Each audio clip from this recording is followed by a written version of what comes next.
Shalom sobat muda yang diberkati oleh Tuhan. Firman Tuhan yang kita baca adalah hari ini di dalam 1 Samuel pasal 15 ayat yang ke-22. Firman Tuhan berbunyi demikian. Tetapi jawab Samuel, apakah Tuhan itu berkenan kepada korban bakaran dan korban sembelihan sama seperti kepada mendengarkan suara Tuhan? Sesungguhnya mendengarkan lebih baik daripada korban sembelihan, memperhatikan lebih baik daripada lemak domba-domba jantan. Ayat yang ke-23.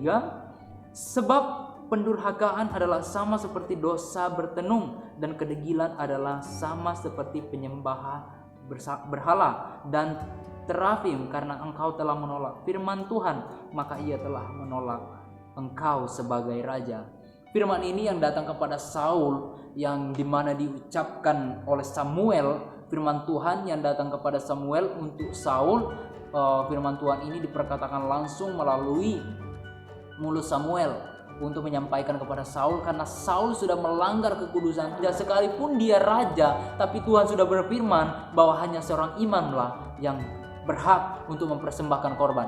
Dan yang paling fatal dari Saul adalah ketika Tuhan menyuruh Saul untuk menumpas habis seluruh Amalek, bahkan mulai dari manusia sampai binatang-binatang, semua hewan, bahkan semua bangunan-bangunan, semua yang ada di Amalek, semua harus binasa dan harus rata tanah. Tapi apa yang dilakukan oleh Saul? Dia tidak mendengarkan suara Tuhan, tapi dia malah mendengarkan suara rakyat yang bersama-sama dengan dia. Padahal Tuhan sudah berkata bahwa Amalek harus ditumpas habis tanpa terkecuali. Tidak boleh mengambil jerahan, tidak boleh mengambil apapun itu yang berharga. Sekalipun mungkin ada barang yang berharga, Tuhan sudah perintahkan itu harus diperantas habis. Nah, itu mau Tuhan. Sekalipun mungkin di situ ada yang kita anggap berharga, tapi kalau Tuhan sudah berkata bahwa itu harus ditumpas habis, itu kita harus habisin. Tapi ini yang dilakukan oleh Saul, dia melanggar firman Tuhan. Artinya dia sedang melanggar kekudusan Tuhan, maka Tuhan menolak dia. Makanya firman Tuhan yang datang kepada Samuel untuk disampaikan kepada Saul, di sini benar-benar Tuhan tegaskan bahwa apakah Tuhan itu berkenan kepada korban bakaran dan kepada korban sembelihan seperti kepada mendengarkan suara Tuhan? Sesungguhnya mendengarkan lebih baik daripada sembelihan, memperhatikan lebih baik daripada lemak domba-domba jantan. Artinya jauh lebih mulia kalau kita mendengarkan suara Tuhan dengan baik-baik ketimbang kita membawa persembahan kita kepada Tuhan. Karena apa? Saat kita mendengarkan firman Tuhan, saat kita melakukan apa yang Tuhan firmankan, itulah persembahan sejati kita. Tapi walaupun kita membawa korban persembahan kita kepada Tuhan, kita membawa emas yang terbaik, membawa lemak-lemak domba yang terbaik, kita bawa kepada Tuhan, kita persembahkan sebagai persembahan, tapi kita tidak taat kepada suara Tuhan, kita tidak taat kepada firman Tuhan, itu semuanya tidak ada artinya. Karena mendengarkan jauh lebih baik, memperhatikan firman Tuhan jauh lebih indah daripada kita mempersembahkan korban-korban yang ada, yang kita miliki. Tidak mendengarkan suara Tuhan itu sama saja dikatakan pendurhaka. Karena kalau kita sering mendengar bahwa ketika seorang anak tidak mendengarkan orang tuanya, maka dikatakan dia adalah anak yang durhaka. Ketika orang tuanya menyuruh dia berbuat ini tapi dia malah berbuat lain, bukankah itu dinamakan anak durhaka? Ataupun kalau orang tuanya perintahkan lakukan ini tapi dia malah membantah, bukankah itu dikatakan dia anak durhaka? Demikian juga kalau kita tidak melakukan apa yang Tuhan sampaikan kepada kita, kita tidak mendengarkan suara Tuhan, sama saja kita sudah menjadi anak yang durhaka. Kita menjadi orang yang durhaka. Dan durhaka ini di ayatnya 23 dikatakan, sebab pendurhaka adalah sama seperti dosa bertenung, dan kedegilan adalah sama seperti penyembahan berhala. Terafim, karena engkau telah menolak firman Tuhan, maka ia menolak engkau. Jadi kedurhakaan ini sama saja kita menyembah berhala. Jadi jangan pernah kita main-main kalau hari ini kita mendengarkan suara Tuhan. Kalau hari ini Tuhan berpesan kepada kita, lakukan ini, lakukan itu, lakukan baik-baik. Karena itu jauh lebih berharga daripada persembahan yang terbaik yang kau berikan. Daripada persembahan emas yang kau bawa kepada Tuhan. Daripada domba yang gemuk yang kau bawa kepada Tuhan. Itu tidak ada artinya dibanding dengan engkau mendengarkan baik-baik suara Tuhan.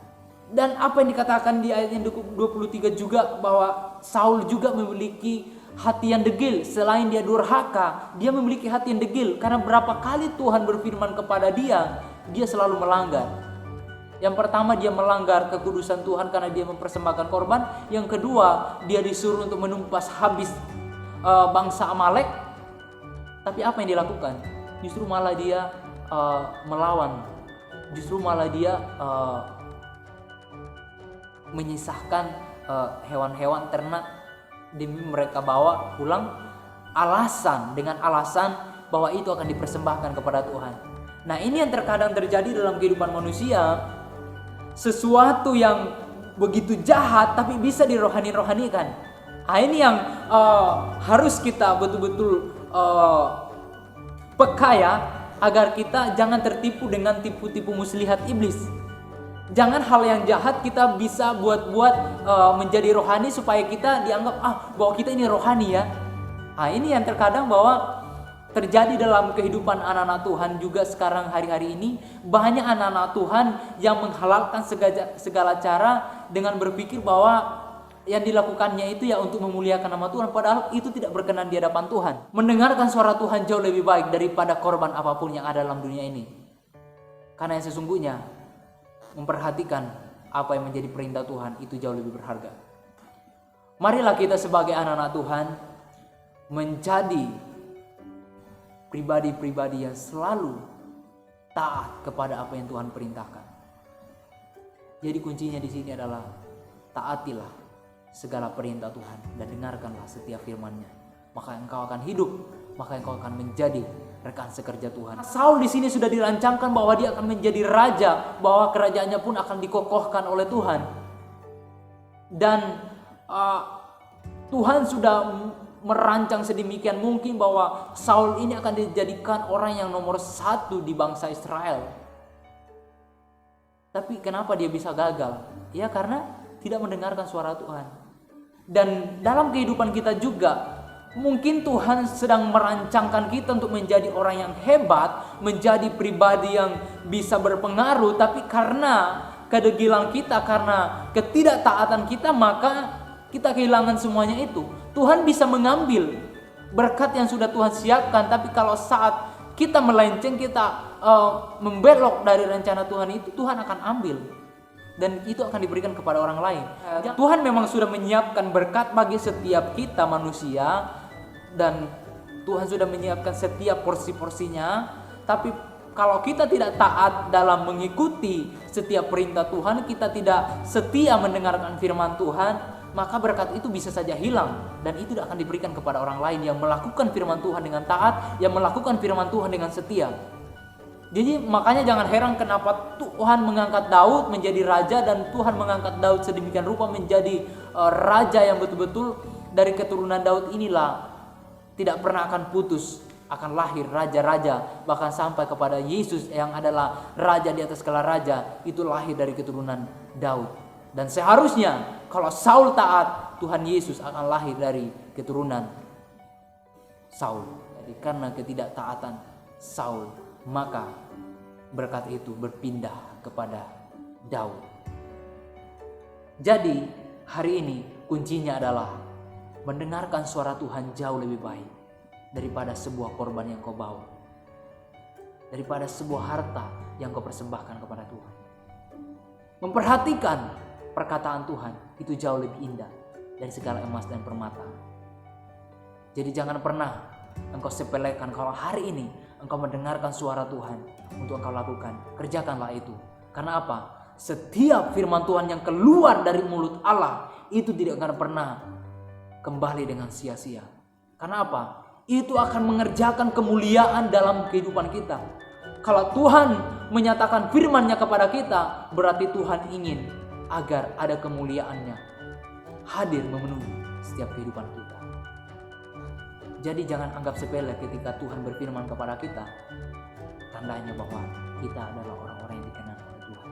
Kalau hari ini engkau masih mendengarkan suara Tuhan, ya mendengarkan suara Tuhan tidak secara mungkin, tidak secara audible, tapi dari setiap firman yang disampaikan oleh pendeta, yang disampaikan oleh para hamba-hamba Tuhan yang dahsyat yang diurapi Tuhan di berbagai gereja-gereja, saudara-saudara semua, dimanapun bahkan disampaikan ya mungkin juga teman-teman kita di sekeliling kita. Karena siapa saja bisa dipakai oleh Tuhan untuk menyampaikan suaranya kepada kita. Karena pada waktu itu juga Tuhan tidak berbicara langsung kepada Saul, tapi Tuhan berbicara melalui seorang hambanya yaitu Samuel. Jadi kalau kita hari ini juga Tuhan memperingatkan kita melalui mungkin kawan kita atau melalui gembala kita, melalui dosen kita, melalui guru kita, dengarkanlah itu. Selama itu baik, dengarkanlah. Kecuali kita diajarkan untuk berbuat jahat, janganlah lakukan itu. Tapi ini Tuhan perintahkan sesuatu hal yang baik. Jangan kita merohanikan sesuatu hal yang jahat dan kita menganggap jahat sesuatu hal yang rohani. Jangan kita mengabaikan firman Tuhan demi kepentingan kita. Tapi pangkaslah semua kepentingan kita demi kemuliaan bagi nama Tuhan. Hilangkan semua ego kita demi kemuliaan bagi nama Tuhan. Kalau kita mau menjadi pribadi yang dikenan oleh Tuhan, dengarkanlah suara Tuhan baik-baik dan perhatikanlah setiap apa yang menjadi firman Tuhan. Maka engkau akan hidup, maka engkau akan diangkat oleh Tuhan. Maka berkatnya pun tidak akan beranjak dari hidup. Saul kehilangan berkat yang luar biasa karena ketidaktaatannya. Tapi Daud mendapatkan berkat yang luar biasa. Kenapa bisa double portion yang didapat oleh Daud? Selain dia berkatnya secara pribadi, ada juga berkat dari orang lain yang datang kepada dia, yang Tuhan ambil dan itu diberikan kepada Daud. Maka jangan heran Daud menjadi salah satu raja yang paling terkenal di Israel sampai hari ini. Bahkan sampai hari ini pun cuma satu-satunya kuburan yang dijaga oleh orang Israel itu adalah kuburan Raja Daud. Karena dia dianggap raja yang paling berkuasa dan raja yang paling hebat, raja yang paling dikagumi karena dia memiliki sesuatu yang berbeda dari raja-raja yang lainnya. Karena apa? Dia betul-betul dikenal oleh Tuhan. Raja satu-satunya yang dikenal oleh Tuhan adalah Raja Daud. Kenapa? Sampai keturunan-keturunannya dibawa. Itu Tuhan berkata, kalau aku gak ingat kepada nenekmu Daud, habislah bangsa Israel. Kalau Tuhan tidak ingat kepada Daud, habislah semua keturunannya. Karena Daud, semuanya keturunannya dilindungi oleh Tuhan. Begitu berkenannya Daud kepada Tuhan. Karena dia apa? Karena dia betul-betul mendengarkan suara Tuhan dan dia taat melakukan apa yang menjadi perintah Tuhan dalam kehidupannya. Jadi intinya adalah dengarkanlah suara Tuhan dan jangan pernah abaikan itu. God bless.